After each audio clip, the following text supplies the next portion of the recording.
Assalamu alaikum and hi friends, welcome to chellamtips. Friends, இன்னைக்கு வீடியோவில் வீட்டில் இருக்கிற இன்க்ரீடியன்ட்ஸ் வச்சுட்டு ரொம்பவே டேஸ்டியான ஒரு ரவா கேக் தான் வந்துட்டு இன்றைக்கி நம்ம ரெடி பண்ணி காமிக்க போகிறோம். ஸோ அதுக்கு முன்னாடி நம்ம சேனலுக்கு வந்து ஒரு பெஸ்ட்டான கமெண்ட் படிச்சுட்டு நம்ம ரெசிபிக்குள்ளே போகலாம். மாதிலி கவி அப்படிங்கிற சகோதரி சென்ட் பண்ணியிருக்காங்க. ஹாய் சிஸ்டர், நிறைய கேக் ரெசிபி ட்ரை பண்ணினேன், எல்லா வகையிலும் ஒரு சொதப்பல் ஆயிடுச்சு.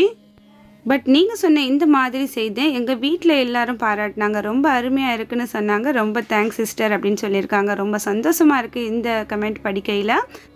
இந்த கமெண்ட்டை உங்கள் கூட ஷேர் பண்ணிக்கிட்டதில் எனக்கு ரொம்பவே ஹாப்பி. இப்போ நம்ம என்ன பண்ண போகிறோம் அப்படிங்கிறத பார்க்கலாம். ஃபர்ஸ்ட் வந்துட்டு ஒரு காய்ந்த மிக்ஸி ஜார் எடுத்து வச்சுக்கோங்க, உள்ளே ஈரம் இல்லாமல் பார்த்துக்கோங்க.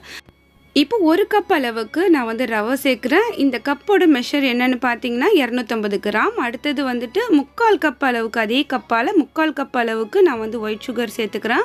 இப்போ இதை நல்லா அரைச்சி எடுத்து வந்துடலாம். நல்லா உங்கள் மிக்ஸி ஜார் வந்து எந்த அளவுக்கு இதை அரைக்குமோ அந்த அளவுக்கு அரைச்சிக்கோங்க. அரைச்சதுக்கப்புறம் கொஞ்சம் கொரப்பாக தான் இருக்கும், பட் ஓகே. இதை வந்துட்டு நம்ம ஒரு மிக்சிங் பவுல்குள்ளே சேர்த்துடலாம். அடுத்தது சேம் அதே ஒரு கப் அளவுக்கு நல்லா காய்ச்சி ஆறின பால் எடுத்துகிட்டு அதில் ஒரு மூடி அளவுக்கு வினிகர் விட்டுக்கோங்க. விட்டுட்டு கொஞ்சம் நேரம் இந்த மாதிரி மிக்ஸ் பண்ணி அப்படி ஓரமாக வச்சிடுங்க. அது நல்லா உங்களுக்கு வந்துட்டு இந்த மாதிரி தெரிஞ்சு வந்துடும். இதை வந்துட்டு பட்டர் மில்க் அப்படின்ட்டு சொல்லுவாங்க. ஸோ இதை வந்துட்டு அப்படியே இந்த நம்ம அரைச்சி வச்சுருக்க இந்த ரவை அண்ட் சீனி கூட சேர்த்து மிக்ஸ் பண்ணிவிடுங்க. இப்போ நம்ம இந்த பட்டர் மில்க்கு சேர்த்ததுக்கப்புறம் நல்லா வந்து ஒரு விஸ்கோ இல்லை ஃபோர்க்கோ ஏதாவது வச்சுட்டு நல்லா இந்த மாதிரி மிக்ஸ் பண்ணுங்கள். எந்த ஒரு கட்டிகளும் இல்லாமல் நல்லா வந்து மிக்ஸ் பண்ணிக்கோங்க. மிக்ஸ் பண்ணிவிட்டு அப்படியே ஒரு அரை மணி நேரம் இதை வந்து ஒரு மூடி போட்டு நம்ம வந்து மூடி அப்படியே வச்சிடலாம். வச்சதுக்கப்புறம் நமக்கு நல்லா ஊறி, இந்த ரவை எல்லாமே நல்லா ஊறி நமக்கு வந்து கொஞ்சம் கெட்டியாகி கிடைக்கும். ஸோ அந்த கன்சிஸ்டன்சி வர வரைக்கும் ஒரு அரை மணி நேரம் போல் இதை அப்படியே நீங்கள் மூடி ஊற வச்சுருங்க. இப்போ ஒரு அரை மணி நேரம் ஆயிடுச்சு. இப்போ எடுத்து பார்க்கலாம். இப்போ பார்த்தீங்கன்னா நல்லா ரவை எல்லாமே ஊறி இருக்குது. நம்ம மிக்ஸ் பண்ண அந்த பால் எல்லாமே நல்லா வந்து ரவை அப்சர்வ் பண்ணியிருக்கு, நல்லா கெட்டியாகிருக்கு பாருங்கள். அடுத்தது இது கூட வந்து ஒரு 1/4 கப் அளவுக்கு மைதா இல்லை கோதுமை மாவு உங்ககிட்ட என்ன இருக்கோ அதை சேர்த்துக்கோங்க. ஒரு 1/4 கப் அளவுக்கு சேர்த்துக்கிட்டா போதும். அது கூட 1 ஸ்பூன் அளவுக்கு பேக்கிங் பவுடர், அரை ஸ்பூன் அளவுக்கு பேக்கிங் சோடா, 1/4 ஸ்பூன் அளவுக்கு சால்ட் டேஸ்ட்டுக்காக வேணி சேர்த்துக்கோங்க. சேர்த்துட்டு அப்படியே ஜலிச்சு இதை நம்ம அந்த ரவை கூட சேர்த்துக்கலாம். அடுத்தது ஒரு 1/4 மூடி அளவுக்கு வெண்ணிலா எசன்ஸ் சேர்த்துருக்கேன். வெண்ணிலா எசன்ஸ் உங்ககிட்ட இல்லைன்னா ஏலக்காய் பொடி இருக்குன்னா அதை சேர்த்துக்கோங்க. அப்போ நல்ல ஒரு மணமாகவும் இருக்கும். அடுத்தது இது எல்லாத்தையுமே சேர்த்து நம்ம மிக்ஸ் பண்ணிக்கலாம். ஃபைனலாக இது கூட ஒரு 1/4 கப் அளவுக்கு சமையலுக்கு பயன்படுத்துகிற ரீஃபைண்ட் ஆயில் சேர்த்துக்கலாம். இப்போ இது எல்லாத்தையுமே நல்லா மிக்ஸ் பண்ணிக்கலாம். நம்ம ஃபைனலாக சேர்த்துருக்க இந்த ஆயில் வந்துட்டு இந்த ரவா பேட்டரோட சேர்கிற அளவுக்கு நல்லா மிக்ஸ் பண்ணிக்கோங்க. நல்லா மிக்ஸ் பண்ணதுக்கப்புறம் நான் உங்ககிட்ட காமிக்கிறேன். இன்றைக்கி இந்த கேக் கூட நான் வந்து நட்ஸ் எதுவுமே சேர்க்க போகிறது இல்லை, டூட்டி ஃப்ரூட்டி இருக்கிறதுனால அது சேர்த்துக்க போகிறேன். உங்ககிட்ட இல்லை அப்படின்னாக்கா நீங்கள் நட்ஸ் சேர்த்துக்கோங்க. இப்போ இந்த டூட்டி ஃப்ரூட்டி கூட 1 ஸ்பூன் அளவுக்கு மைதா மாவு போட்டுட்டு நல்லா மிக்ஸ் பண்ணிக்கிறேன். நம்ம கேக்கு மாவுக்குள்ளார அப்படி நட்ஸாக இருந்தாலும் சரி, டூட்டி ஃப்ரூட்டியாக இருந்தாலும் சரி, அப்படி நம்ம சேர்த்தோம் அப்படின்னாக்கா எல்லாமே வந்து பாட்டம் சைடுக்கு இறங்கிடும். ஸோ அந்த மாதிரி ஆகாமல் இருக்கிறதுக்கு இந்த மாதிரி 1 ஸ்பூன் போல் மைதா சேர்த்து மிக்ஸ் பண்ணிவிட்டு ஸோ அதை மட்டும் எடுத்து நம்ம இந்த மாவுக்குள்ளே சேர்த்தோம் அப்படின்னாக்கா அங்கங்கே கிடக்கும். கேக்கை கட் பண்ணி பார்க்கும்போது ரொம்ப அழகாக இருக்கும். அது போல் சாப்பிடும்போதும் நம்ம வாயில் அப்பப்போ கடிப்படம் ரொம்ப நல்லா இருக்கும். ஸோ ட்ரை பண்ணி பாருங்கள்.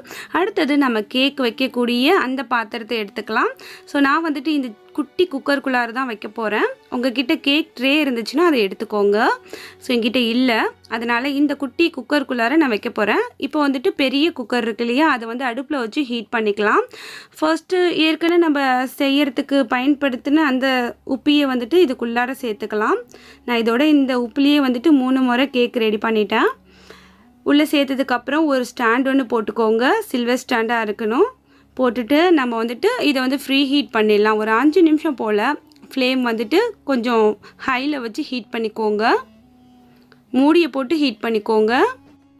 இதுக்கு வந்து நீங்கள் குக்கரோட மூடி போடணுன்ட்டு இல்லை. நீங்கள் குக்கரோட மூடி போட போகிறீங்கன்னா அதில் வந்துட்டு கேஸ் கட்டி இருக்கக்கூடாது, அது போல் மேலே இருக்கக்கூடிய அந்த விசில் வெயிட் இருக்கக்கூடாது. இன்றைக்கி நான் வந்துட்டு நார்மலாக இந்த குக்கரை வந்துட்டு நல்லா வந்து கவர் பண்ணக்கூடிய ஒரு அலுமினியம் மூடி தான் போட்டிருக்கேன்.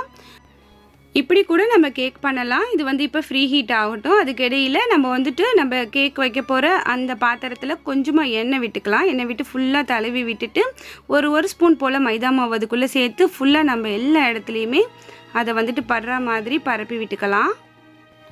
இந்த ப்ராசஸ் நம்ம பண்ணுறதுனால உள்ளுக்குள்ளே இருந்து கேக்கு வெளில எடுக்கிறதுக்கு நமக்கு ரொம்பவே ஈஸியாக இருக்கும். அதுபோல் இந்த ப்ராசஸ் வேணாம் அப்படின்னு நினச்சிங்கன்னா நீங்கள் பட்டர் பேப்பர் இருந்துச்சுன்னா அதை உள்ளுக்குள்ளே நீங்கள் கட் பண்ணி போட்டுட்டு கேக்கோட அந்த பேட்டரை உள்ளுக்குள்ளே சேருங்க.